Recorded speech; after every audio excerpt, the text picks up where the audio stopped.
Assalamualaikum warahmatullahi wabarakatuh.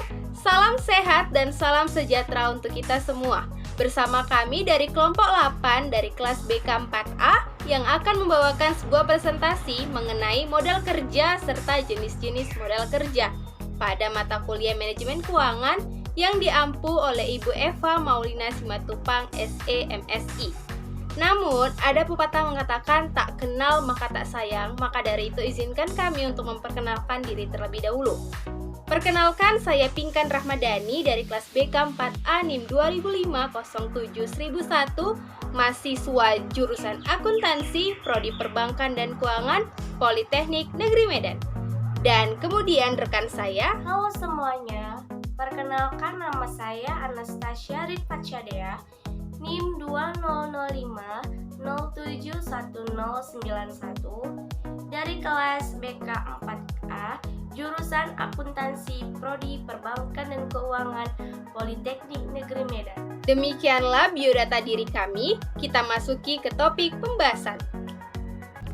Mari kita bahas apa itu pengertian dari modal kerja.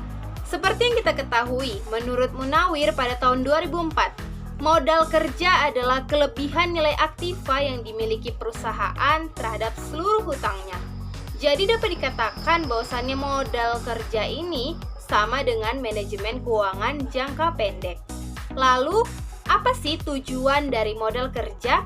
Terdapat 4 bagian teman-teman. Yang pertama, dalam rangka pemenuhan profitabilitas bagi perusahaan.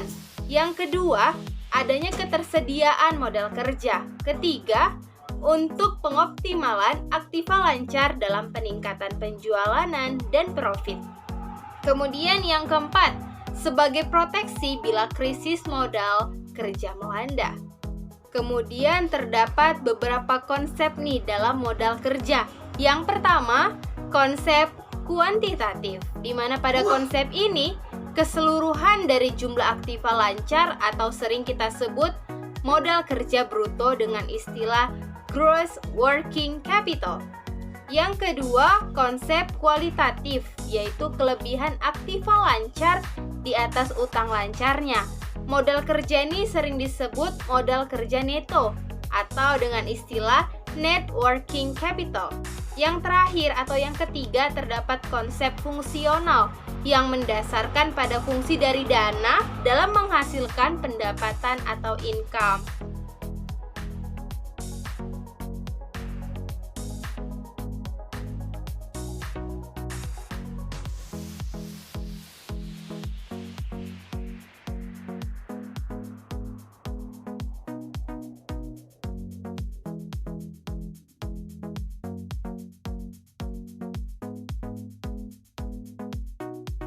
Kita masuk ke jenis-jenis modal kerja. Ada apa aja? Yang pertama, modal kerja permanen, di mana modal kerja yang tetap harus ada dalam perusahaan untuk menjalankan kegiatan usaha. Pada poin modal kerja permanen ini terbagi lagi menjadi 2. Yang pertama, modal kerja primer. Kemudian, modal kerja normal. Jenis modal kerja yang kedua ada modal kerja variabel. Modal kerja yang jumlahnya berubah-ubah sesuai dengan keadaan. Terbagi menjadi yang pertama modal kerja musiman. Lalu selanjutnya modal kerja siklis. Kemudian yang terakhir ada modal kerja darurat.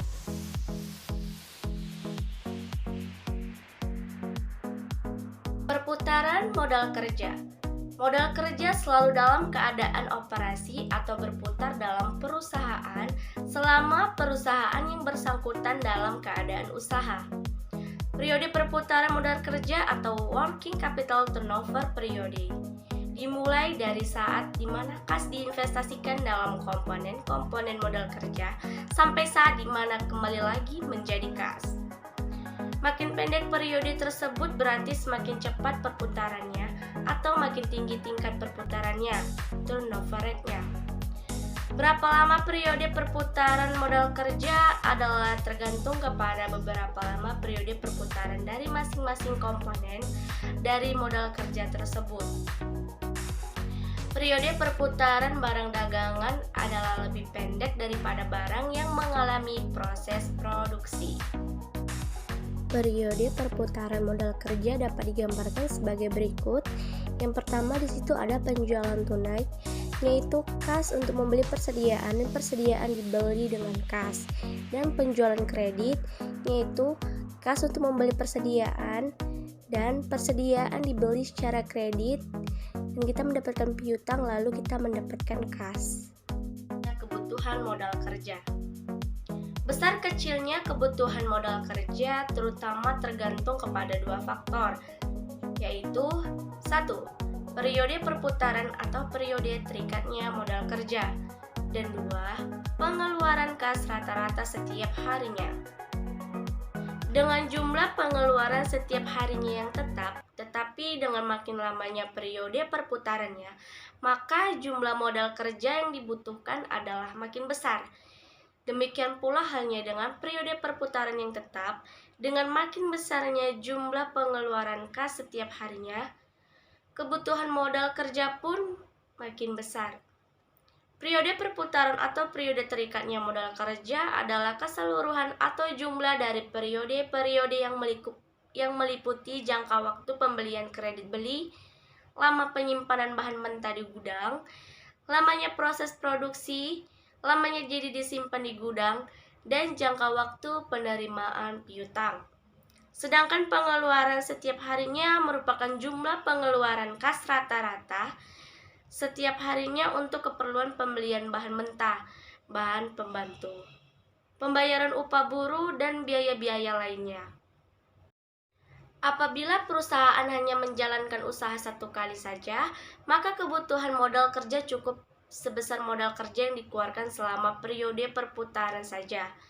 Tetapi pada umumnya, perusahaan didirikan tidak dimaksudkan untuk menjalankan usaha satu kali saja, melainkan untuk seterusnya dan di mana setiap hari ada aktivitas usaha. Bagi perusahaan yang disebutkan terakhir ini, dengan sendirinya kebutuhan modal kerjanya tidak cukup hanya sebesar apa yang diperlukan selama satu periode perputaran saja, melainkan sebesar jumlah pengeluaran setiap harinya dikalikan dengan periode perputarannya. Sekian dan terima kasih. Wassalamualaikum warahmatullahi wabarakatuh.